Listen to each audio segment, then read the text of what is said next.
Lahat naman tayo nagkakaibigan na, 'di ba? Yung kasama mo sa kalokohan, sa asaran, at sa kopyahan. Yes, sa kopyahan.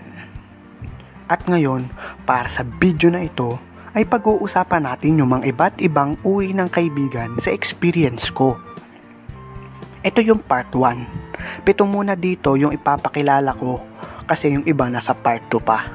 Dami kong tropa, no? Wala nang paligoy-ligoy. Let's go! The good times.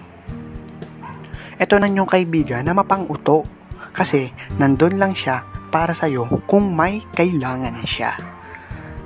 Ito yung minsan na traidor sa tropahan, kaya huwag yung pagkakatiwalaan. Tonyo, tol. Oh, bakit? May lapis ka ba dyan? Bakit na naman?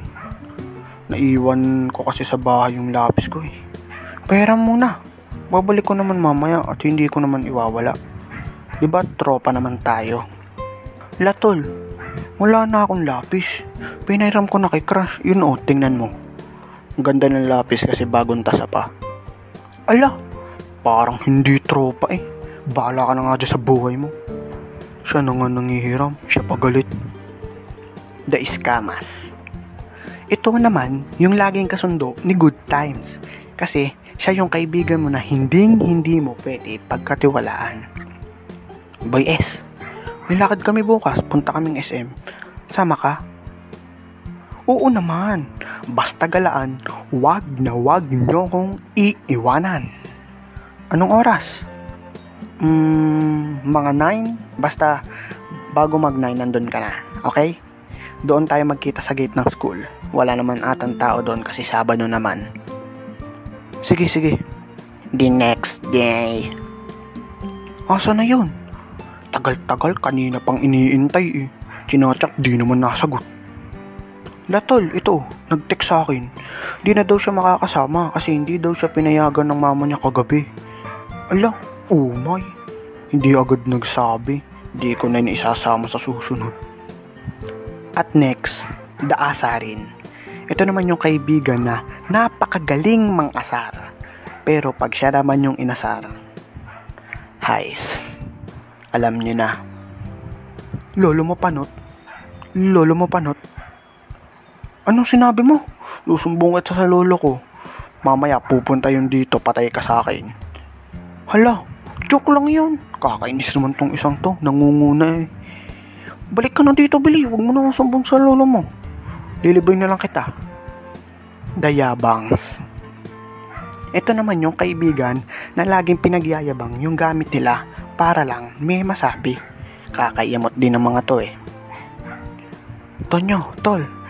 Oh, bakit? Nakita mo ba tong phone ko? iPhone 77 yan. Galing future. 12 pa nga lang yung meron kayo eh. Pag tinapat ko to sa sahig, makikita mo yung nanay ng sahig mo. Tapos nakikita mo tong tsinelas ko. Galing ibang bansa. Mas mahal pa ito sa bahay nyo. Ah, sige tol. Alis na ako. May pupuntahan pa ako eh. Late na ako. Magbe-date kami ni Crush. Ah, sige. Ingat ka. Baka gusto mo ng pera. Marami kami. Sa sobrang dami nga, hindi na namin alam kung saan namin ilalagay. Galit na yung bangko. Wag na pre. Baka singilin mo pa ako balang araw eh. Sige, alis na ako. Yabang ka. Alam mo siya lang meron. Sige pre, ingat ka. Bago natin ituloy yung next na kaibigan, ay pumunta muna kayo sa channel ko at mag-subscribe para hindi na ninyo ma-miss yung mga susunod natin mga video. Paabutin na natin agad to ng 1,000 subscribers para masaya. Kaya itaas mo na itong screen at pindutin yung red sub button at balik tayo sa topic.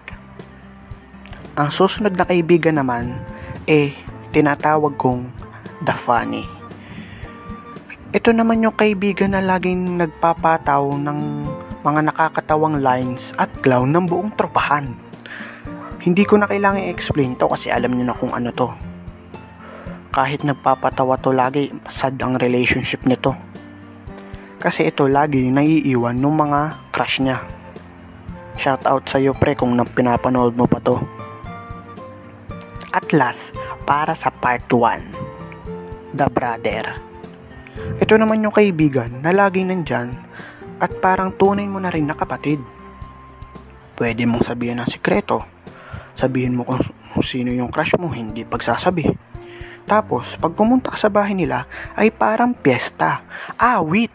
Ang daming handa. Tapos, anak na rin yung turing sa'yo nung nanay niya. Tol, pag-ayos sa exam bukas ha, nakalimutan ko kasi mag-review. Kausap ko si Cash eh. No problem, tol. Basta wag ka pagpapahuli na nakatingin sa papel ko, ha. Sige.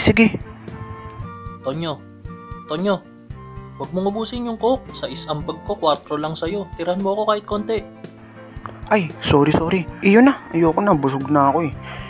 Na natin dito ay si Boy Jacinto. Ito yung kaibigan na pag lumapit ka sa kanya ay bibigyan kanya ng advice sa problema mo. Ito rin yung isa sa mga loyal mong kaibigan. Tol, oh, bakit? Iniwan ako ni Crush. Kasi study first daw siya. Maghanap na lang daw ako ng iba. Okay lang yan. Madami pa namang dyang iba. Mag-focus ka na lang sa sarili mo at ayusin mo rin yung sarili mo. Para pag okay ka na at dumating yung right one for you, ay ready ka na para sa kanya. Okay, tol? Sige. Salamat, tol. Ang pangalawa naman ay kabaligtaran ni Yabang sa part 1. Ito kasi kahit binibigyan ka niya, ay mabait at masunurin pa to. Si Boy Yaman. Ito yung laging nanlilibre sa magkakaibigan pero walang reklamo. Pre, bili mo naman ako nito. Sikat to ngayon eh. Babayaran kita next time. Wag mo na ako bayaran pre. Sige ba? Ilan ba kailangan mo? Hulog ka ng langit. Pangatlo, ito naman yung kaibigan na parang machine gun kung makasermon. Ito yung tinatawag kong damagulang.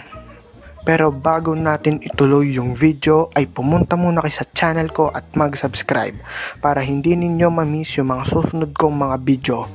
Paabutin na agad natin to ng 500 subscribers para ma-full time ko na yung animation dito sa YouTube. Kaya ano pa ang iniintay mo? Itaas mo na yung screen na ito at mag-subscribe. At balik tayo sa topic. Bagsak na naman ako sa math. Pangatlong beses na to. Yan, puro ka kasi cellphone. Mag-aral-aral ka rin kasi. At saka bawas-bawasan mo din yung paggagala mo. Sorry na. God bless. At saka ito yung last natin para sa part 2, The Speaker. Ito yung kaibigan na kala mo nakalunok ng literal na speaker kasi sobrang lakas ng boses pag nagsasalita. Yung lagi kayo napapagalitan dahil sa boses niya. Uy, Mr. Tonyo, this is your last warning. Pag narinig ko pa kayong mag-ingay, doon na kayo sa labas. Sorry sir.